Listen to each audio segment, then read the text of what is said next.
Assalamualaikum warahmatullahi wabarakatuh. Halo teman-teman semua, kembali lagi bersama saya Ayu Nisa Al-Husna. Pada kesempatan kali ini kita akan membahas mengenai sistem informasi akuntansi atau siklus akuntansi perusahaan jasa. Nah, sebelumnya ada yang sudah tahu nggak nih apa itu perusahaan jasa? Perusahaan jasa adalah perusahaan yang didirikan oleh seseorang atau sekelompok orang yang dimana ia bergerak pada pelayanan jasa atau menjual jasa. Nah, kembali lagi ke pokok pembahasan kita nih, mengenai siklus akuntansi pada perusahaan jasa. Pasti kalian bertanya nih, bagaimana sih tahapan pencatatan siklus akuntansi perusahaan jasa itu? Nah, siklus akuntansi itu diawali dengan adanya transaksi berdasarkan bukti transaksi yang kemudian akan dicatat pertama kali ke dalam jurnal. Jurnal ini merupakan pencatatan akuntansi pertama kali dalam mencatat transaksi secara kronologis.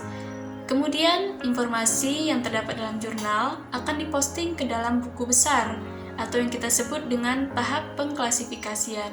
Informasi yang diposting dalam buku besar ini berupa pengelompokan akun-akun seperti akun kas, akun beban, akun hutang, modal, dan lain sebagainya.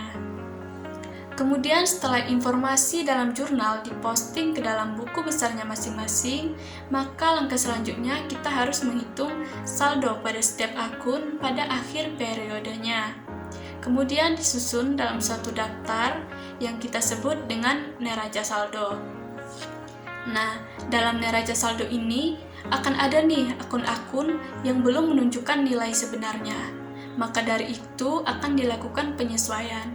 Pencatatan penyesuaian ini akan dilakukan di dalam jurnal yang kita kenal dengan jurnal penyesuaian.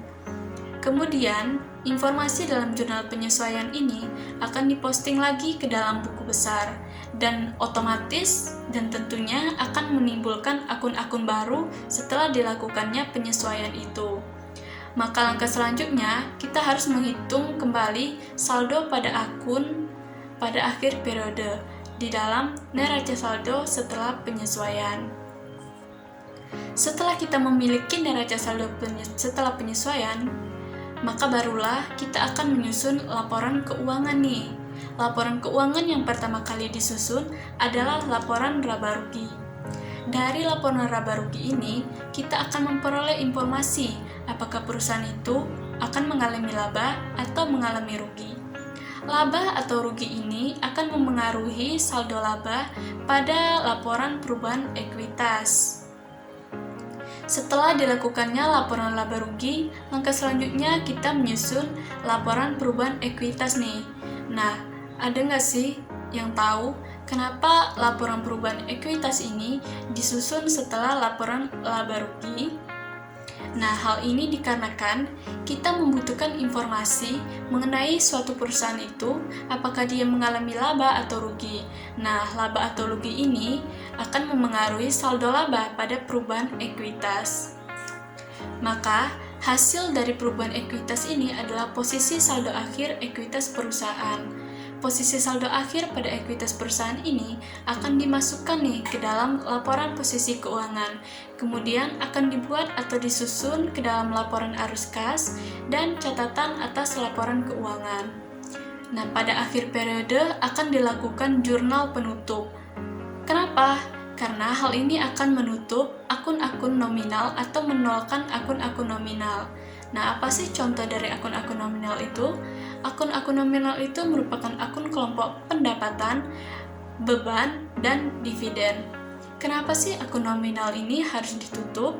Supaya akun nominal ini tidak menjadi saldo awal pada periode berikutnya, sehingga tidak akan terjadi kerancuan. Setelah dilakukannya jurnal penutup ini, maka kita akan posting lagi nih ke dalam buku besar.